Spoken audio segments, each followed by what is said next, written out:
Hello there, ghouls and goblins, and welcome to Reviews from the Crypt with Ben and Lottie. Here we will review all of the horror nasties, all of the funnies, and deem them worthy of whether or not they go in the crypt. So let's strap in and let's give it a go.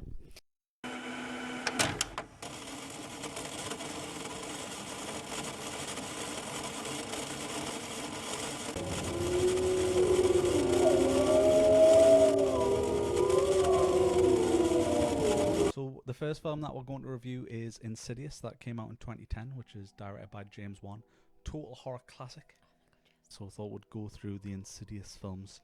Straight off the bat, though, there will be spoilers. I mean, you've had since 2010 to watch it, so I don't know what, I can't help you. Yeah. but yeah, like, it was just such a classic film. I feel like what a great place to start. So do you want to go over the premise, essentially? I will. So the first Insidious follows a young couple with two very young kids moving to a house. Spooky shit happens. Spooky shit. Wife freaks out, moves house. Turns out it's not the house that's haunted. It's the family. It's which the you know, family. it's exactly what you want. So I mean, put your kids in the bin, but it depends on who it's attached to. And then mayhem and mishaps Ensue. Yeah, basically. I mean, like I say, the premise is quite straightforward. You know what I mean? It's just the classic possession trope, but it was so iconic for the time. Obviously, it was 2010, but it was one of the scariest movies. Weirdly, like for us, obviously, we watched it on like OLED, and there was moments where I was like, that doesn't hold up very well. Like there's a bit where like she hears something on the baby monitor, and she's like, oh shit, I've got to go check on my baby or whatever. And then there's just like a guy standing like behind like, you know, like a kind of clear veiled curtain. Yeah. But like I don't want to say like this is like it might have looked this shit. I don't remember when I saw it in the cinema. I remember like thinking this was freaky. But like on the OLED it was like crystal clear. I'm just like, that's just a guy with his face painted white. Yeah. Standing over. I mean, it's still weird. It's still very still strange. a man in the room standing over your child. Still not what you're expecting when you wander into the nursery. But it was like not like super harrowing. But yeah, I think for me, what makes it it kind of like reignited the love of horror I had, because there has been some absolute duds over the last 10-15 years, is it uses the old tactics, the misdirection, the jarring music. The music was insane. Like the the use of strings in the beginning, like the way like it peaks to like such harsh crescendo of strings and stuff. Like I actually said to you, didn't I? Like within the first like 10 minutes, I was just like, I didn't remember the music being this good. Yeah, it's like the audio's so good. It's so anxiety inducing and yet so uncomfortable. Like for the entire film, to be honest, it's the music, and it's the, you know, the one thing that James Wan's actually amazing for is the misdirection, where he points to somewhere where you're expecting to look, and then he comes back and you expect that jump and it doesn't happen, but it will happen a couple of seconds later when you're not expecting it. Yeah. The misdirection is his strongest suit. Like and we see it in all of the films that he's done. Oculus, the Conjuring movies, which will also be on this channel at some point. It's something that he is absolutely fantastic for. I also like, because this obviously came after the first Saw movie. Yeah. I like the Easter eggs, the little Billy, like Billy from Saw, on the chalkboard and stuff like that. I did like the Easter eggs and he's good for that as well. He loops all these films together. So this is one where, I mean, I'm numb to horror now, still waiting for the horrors to scare us. However, this is one dead where inside I'm just dead isn't inside. the brag you think it is. Yeah, I'm just dead inside. I feel nothing. No, it's all those years of Stephen King and James Herbert. What can I say? True. The scariest part for me was in the very beginning. She comes downstairs and she's wearing these like really cute monkey pajamas, and then her kid's also wearing those monkey pajamas, and I'm like, that would be my hell. Like my mum being like, let's wear matching pajamas. I'd be like, oh, can you put your parents up for adoption? Not me making a mental note for Christmas. Yeah, I would wear matching pajamas with you. Oh no, it wasn't about me. I'm just thinking now. I wouldn't. Wouldn't Mummy Dearest love some matching pajamas for her son for Christmas? But yeah, there's just loads. Like I say, the use of music is actually, like I say, superb, and the way that helps with the misdirection. Do you know what I mean? Like that kind of classic quieting of the scene, and then just the natural tension building, and then the misdirection, and then the jarring sound. And Like when you see the first demon, that like the demon that has essentially attached itself to that son whose name I forget right now. But like the demon that's attached to that, like the iconic, Dalton. the iconic reveal obviously is when you first see the demon like behind his head. Yeah. And he's like that, and that kind of music and the opening of the mouth and like Yeah. oh, it's good. Oh, it's the scratching whenever you know that demon's around, or they're communicating with it or anything. It's just that. Is it me though? Right? Is the demon's creepy as fuck? And like I was surprised how well that still held up. Like I say, like there was moments where I was like, this isn't very scary. There was like the bit where they move house for the first time, and there's the guy pacing outside of the bedroom like balcony or whatever. Hello. And like that was just like not scary to me. It was just like it's just a guy. I just feel like, I mean, probably it's America. Get your gun. You know what I mean? Yeah, I mean, I think the scariest part for me would have been if I was in that situation, the fact that he was outside and then he was inside. Yeah. I didn't see him coming to the door, and it'd be like, that was hold another on. guy who looked rubbish though, because it was just a guy with like a pale face. oh no, mine were the sisters, the grinning sisters. When he was with the camera and they were just there, and then they were smiling. I was like, nah, that would have been me in the car away, just like, nope.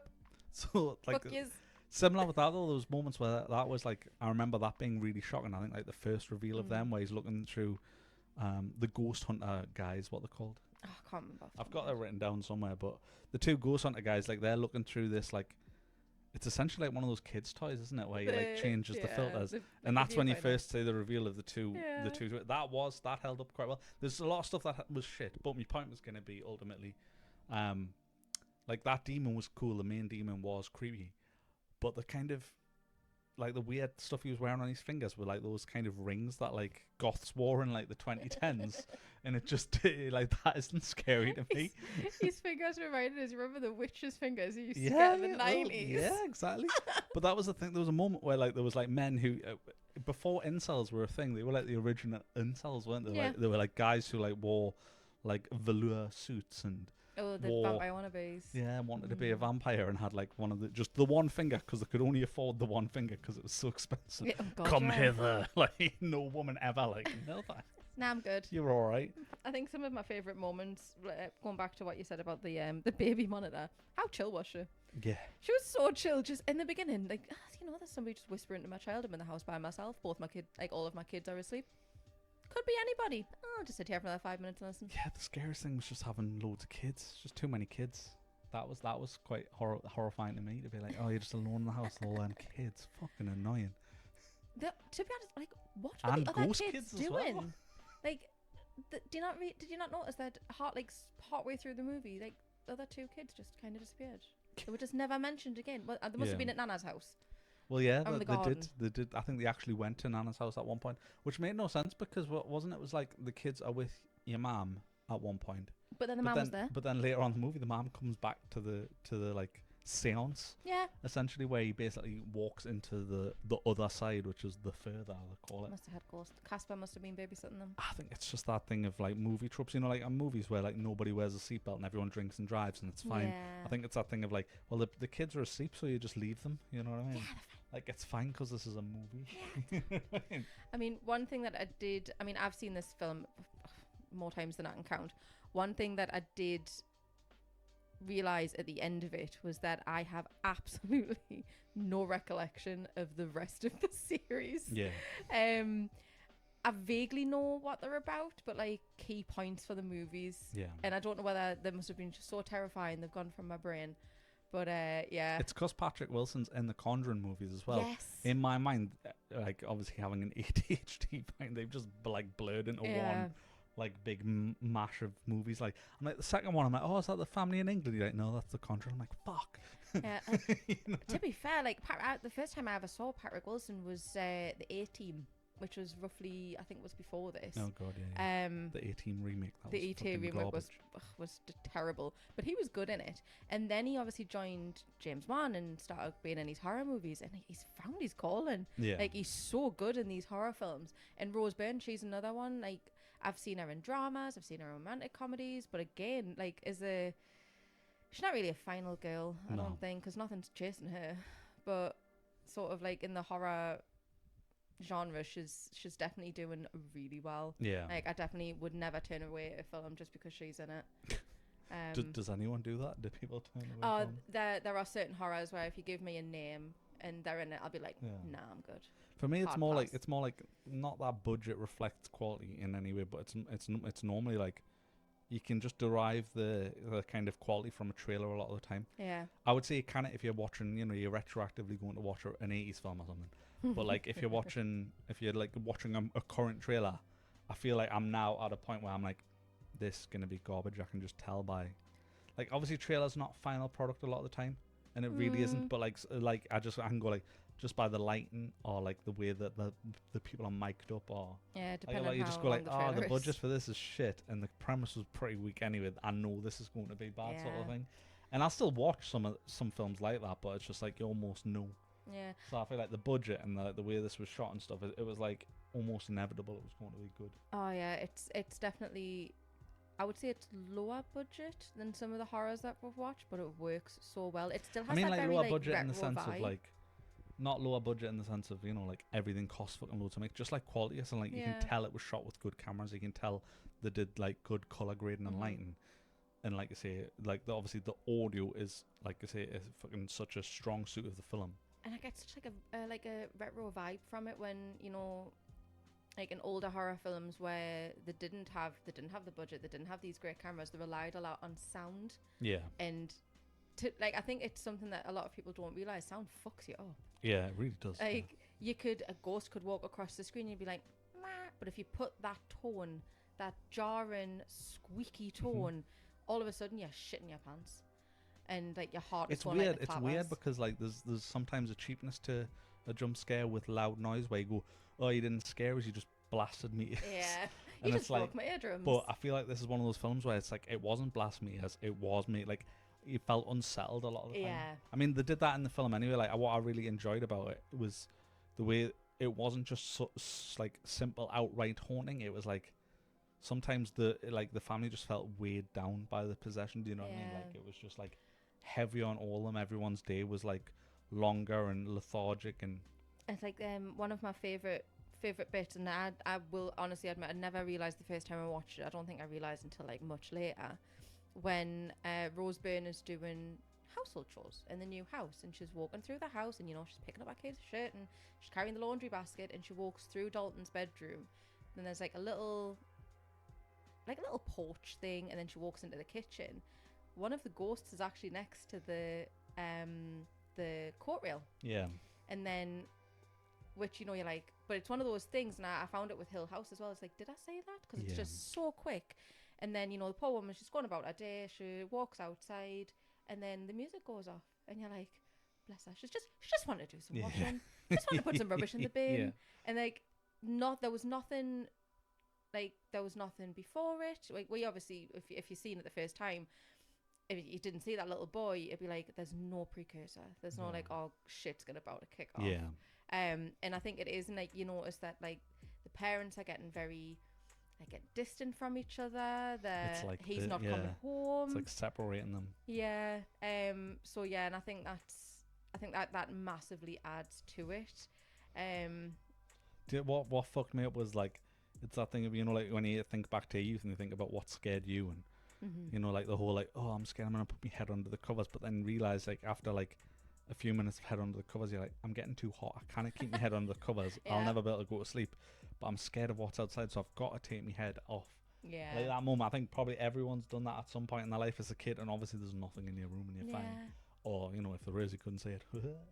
But there was that scene where obviously Dalton's fucking like in his coma, and the other brother, like his younger brother or whatever, is in a room where he's got complete line of sight on his comatose brother. Yeah. And there must be a shared bathroom between them and the doors. I'm like, I would hate that, and even if spooky shit wasn't happening, you know what I mean? If spooky shit wasn't happening, I don't want to see me fucking comatose brother. Like, it's the last thing I say before I go to sleep. Like, you're not gonna have good dreams anyway. I loved how chill the parents were when he was like, Dalton walks around at night. Fuck yeah. What? Like, does he? No. What's he like? But they were just like, oh, it's not. And I'm like, your child just told you somebody's walking around the house at night. Doesn't matter whether it was fucking a comatose child or anyone Set up a walking nanny around cam or at something. night. It's fucking weird. I think in terms of horror, this is definitely one of the ones that, you know, it's what? How old is it? It's like 2010, so what, 2010? 13 years? 13 years old. It still holds up so Yeah. well. Some of the graphics, but I expect that. Yeah, there's moments where you go, I wish they hadn't relied on graphics, but I think that's all movies from like, oh god, what, 2000s onwards, like, or Yeah. even like late 90s, where we just started getting too heavy into graphics, and obviously, unlike practical effects, graphics just don't hold up. Yeah. They're not on modern, like you say, on like an OLED, on like modern TVs and stuff. And 4K in particular really shows that weakness sometimes as well. If it hasn't been obviously like made for 4K, and like they haven't went back and touched everything up. And You might disagree because you're a graphics snob. how dare you? But one thing I think really did hold up was the further, and that's obviously because they used practical effects. Yeah, because it was just smoke and lights, wasn't it? Yeah. But that actually really makes it. That felt And it's so the same house, claustrophobic. but with just a different like lighting, just a different color hue. You know what I mean? And it does really work though. And that's the thing. Because you don't know what's going to be in every room of your own house. Yeah. Like And like that place you consider safe. and everything everything tends to happen off screen. Yeah. So like obviously he sees the family sitting at the fireplace, then he sees the sister It's like at the table. the kind of jump cuts. Yeah.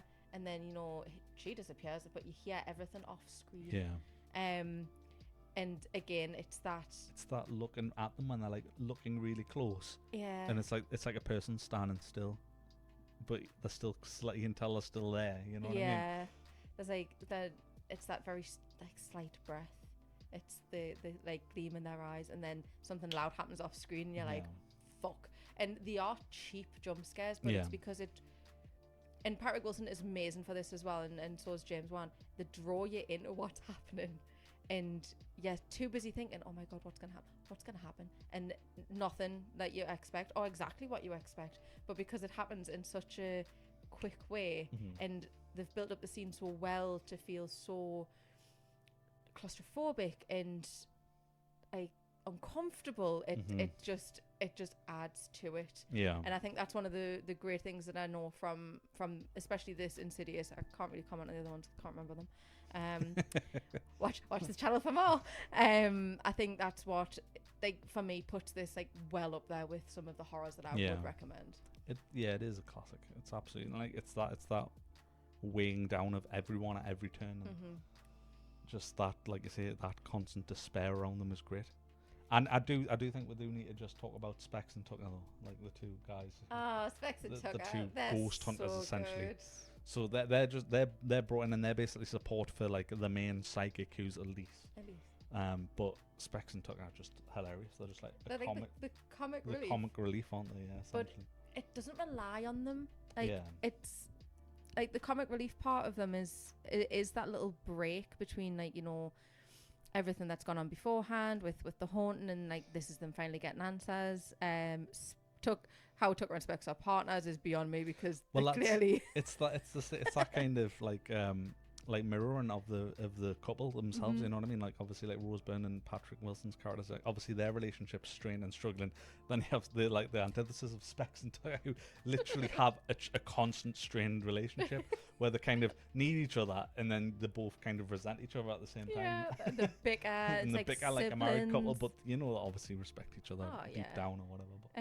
And I felt so bad for Specs. My God, he gets the ever loving shit kicked out of him. He gets chucked all over, and Tucker's the bigger guy. Yeah, that's true. Harder to lift. Yeah, that's the thing. That's why I'm overweight. Just harder to lift. You know what I mean? Don't I'm making it hard for poltergeists. Yeah. You know what I mean? Same. Absolute same.